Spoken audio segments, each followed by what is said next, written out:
What if I told you that in the name of national pride, we almost blew up the moon? Not in a movie, not in fiction, in real life, with real scientists and real nukes. This isn't conspiracy, it's declassified fact.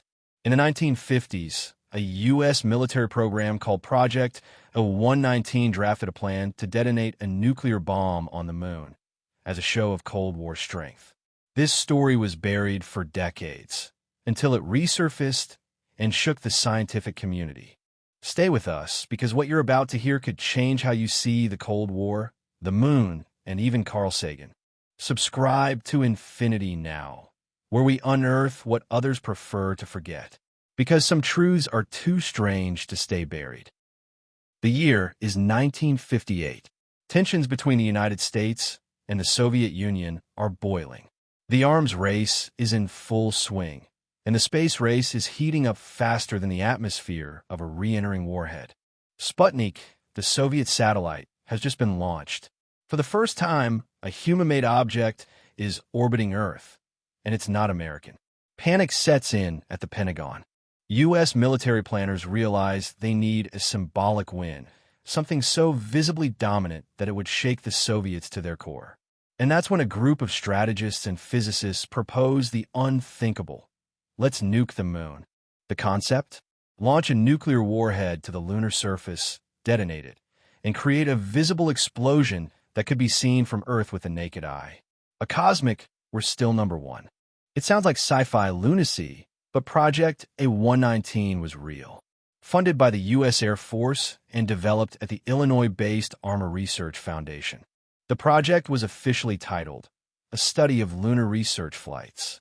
Boring name, terrifying purpose. The team wasn't just engineers and generals. Young scientists were brought in too. One of them, a fresh PhD graduate named Carl Sagan. Yes, that Carl Sagan, the future voice of science and reason.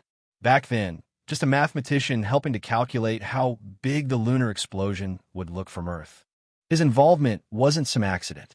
It was calculated. The U.S. wanted brains, not just brawn, to pull off the most dramatic flex in Cold War history. But here's the kicker. No one really understood what a nuclear detonation on the moon might do. They were willing to risk it, all for a celestial light show. The type of bomb proposed was equivalent to a W-25 warhead, a relatively small tactical nuke, around 1.7 kilotons. Why not something bigger?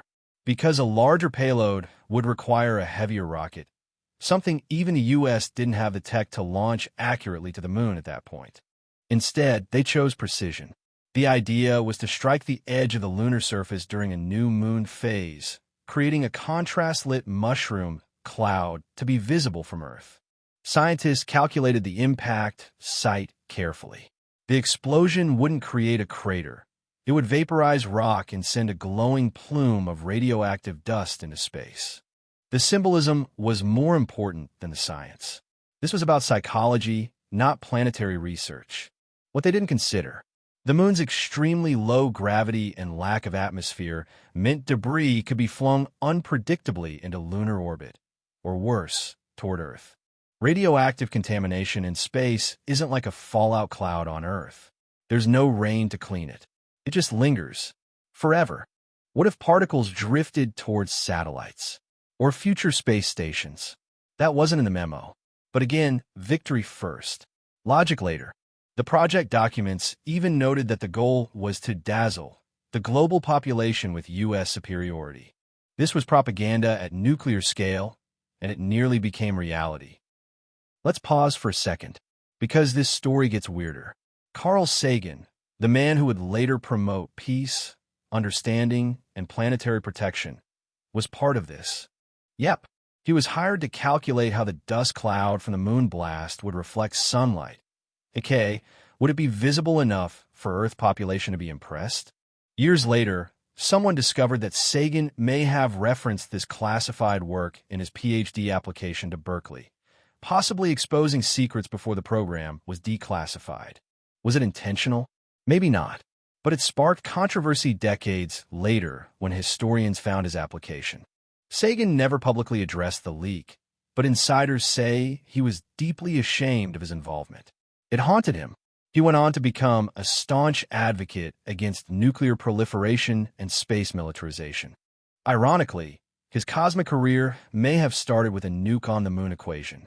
It's the ultimate redemption arc, from planning a moon explosion to reminding humanity how fragile the cosmos really is. And yet, his story is a reminder that even brilliant minds can get pulled into madness when fear drives policy. Let's get hypothetical. The rocket launches, hits the moon, and the nuclear device detonates. What happens? The blast wouldn't produce sound. There's no atmosphere. But the visual spectacle would be intense. It would leave a crater, yes, but more than that, the explosion would kick up massive amounts of radioactive dust, potentially entering lunar orbit. Some of it could drift toward Earth, contaminating satellites, or even entering our atmosphere, depending on solar winds. The moon's balance affects Earth's tides, animal behavior, and seasonal cycles. Tampering with it, even minimally, could have led to unpredictable consequences. And once you start militarizing space, you open the door to others doing the same. What if the Soviets retaliated with a counter-lunar strike? Space could have become a battlefield before it became a frontier for peace. Scientists today estimate that even a small nuke might have disrupted lunar regolith chemistry, potentially ruining future scientific exploration. In short, the moon might have survived, but our innocence about space would have died. So why didn't Project A119 happen? Several reasons. 1. Scientific pushback. Some insiders warned of the unpredictability and long-term risks. 2. The public wasn't ready. Had the plan leaked at the time, it might have caused national outrage. 3. Logistics. The tech to safely and accurately deliver a nuke to the moon in the 1950s wasn't quite ready. 4. Eisenhower's administration eventually leaned toward more peaceful space exploration, leading to the birth of NASA. The documents were buried, sealed in archives, marked classified, and forgotten by all but a few. Decades later, Leonard Rieffel, a physicist involved in the project, revealed its existence to a reporter. He expressed regret. It was a terrible idea, he said. But in the Cold War, terrible ideas felt normal. The U.S. government never officially acknowledged the project. But the documents are real. They exist. You can read them. And once you do, you realize how close we came to turning the moon into a radioactive trophy. In 2025, space is once again the next battlefield. Private companies are racing to colonize the moon and Mars. Nations are testing anti-satellite weapons. The militarization of orbit is not hypothetical anymore. Project A119 isn't just history, it's a precedent. A reminder that when fear and pride control policy, even the moon becomes a target.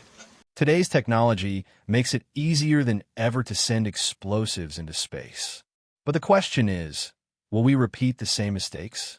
We now have treaties to protect outer space, but treaties are only paper. History is louder. Carl Sagan once warned, "We are a way for the universe to know itself." Project A119 shows that we almost used that awareness to light a fuse in the sky. The moon was never ours to destroy. But once we almost did, you've seen the documents. You know the facts. Now the question is, what else is buried that we haven't yet uncovered? If you're not just watching, but questioning, welcome to infinity. Subscribe now and help us bring the forgotten truths into the light. Drop a comment. What's the most dangerous experiment humanity has never heard of?